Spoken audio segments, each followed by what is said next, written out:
when you talk about gender inequality in schools and in colleges, right? So we're starting from a position of like 50 years ago, not just that women were discouraged from going to college, like women weren't even allowed, right, to go to certain colleges. You know, you have an interview with Bill Maher where he literally talks about going to college where there were no women. And this is what bugged me in the language that you used in that moment in another interview. You know, you said now you're still using gender inequality to define the phenomenon of there being more women in colleges than men.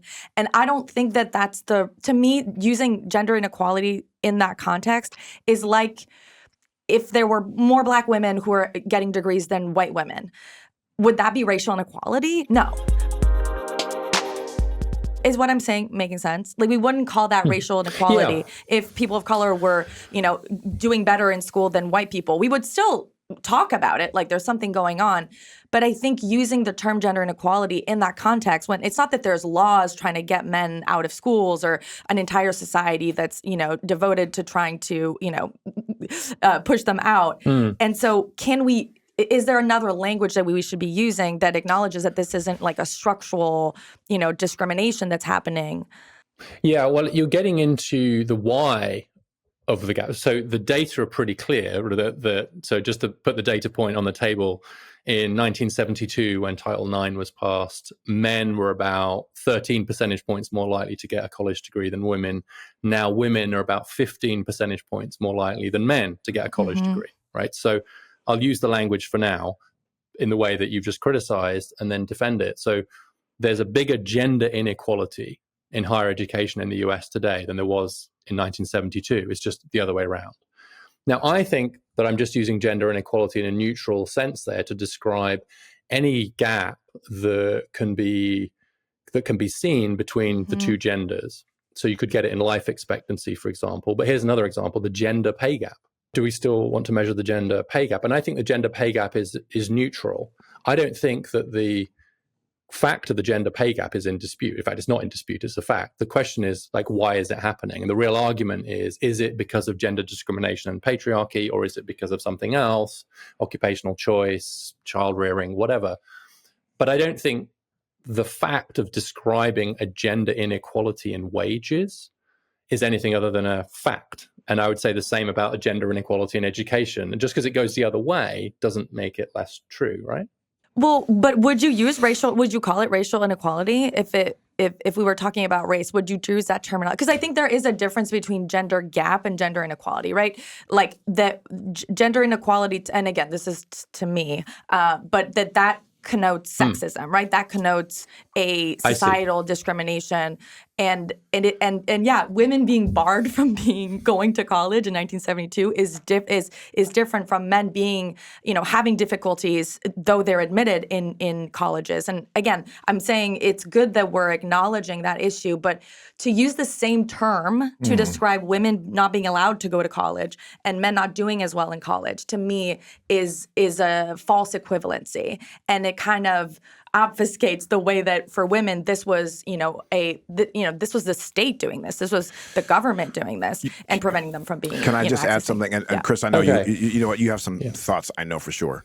In the work that you do, and all of us, we want people to hear us, right? We don't want to just say things. The goal is to go into a room and have them hear our thoughts and embrace them, whether they agree or not, but at least consider them. And if we start with language that sometimes puts up a wall for someone, then I want to change that language because I want them to hear my message and not get caught up in the language. I know I can use this word inequality to say that there was inequality in baseball with whites and blacks because blacks were left out of sports. Specifically, they were oppressed. You cannot come in here. You can't do it. There was an inequality, and we use that term. You could also use the term inequality in basketball now, black and white. There's not a lot of white people in it. But if you use the term, if I use the term there's inequality in basketball, in race, or a white person said that, black people are going to be like, what do you mean there's inequality? Well, black people get wild, yeah. What do you mean inequality? Because white people are not being told they can't come in it because of their race. They're not being oppressed. Yes. The reason is, as you had said, there's a reason for it. But that word inequality elicits so much it's in our blood. It's in our marrow. Like so much has been unequal for so long. So much oppression has taken place towards women, towards bodies of culture, that as soon as the oppressed, or the oppressor says there's inequality now, it's like, whoa, watch it. What? Watch it. Yeah. I think it's important to use, if I want to make the point to someone to hear it, it is important the terms that we use so that it can then be heard. And I would be like, oh, don't use the word inequality when we're talking about the basketball makeup. I would be like, there's a gap between black and white people, or there is a disparity in races in it. It doesn't then elicit emotion that I'm going to now get defensive over it. And I hear that's what, Liz, when you say that, there's so much to it. So I think there was a learning I just had in there that we can say the same thing and just reframe our words. And I think that we come up with better solutions when we're able to really use the right language to label the problem. And this is the fear that I have, where people are hearing, gender inequality now. And it's like, well, now men are the ones who are oppressed. And right, sort of doing equivocation with the way that women were, prevented from being in college is different from what's going on. There are two problems that are worthy of being addressed equally, but the source of the problem is different. This is an incredibly good example of like the value of this kind of exchange, because this is literally a point that has never been made to me before. And I'm sitting here thinking about it and thinking that I think I'm using the word inequality in a neutral way, right? Like gap. But what is heard is that inequality is related in an important way to an injustice. Correct. Right. And so by using the language of inequality, you infer an injustice. Right. And that obviously gets people's backs up if you're suddenly talking about the gender inequality for boys and men in education, because that's not the result of an injustice. Whereas previous gender inequality, the other way, was. All right.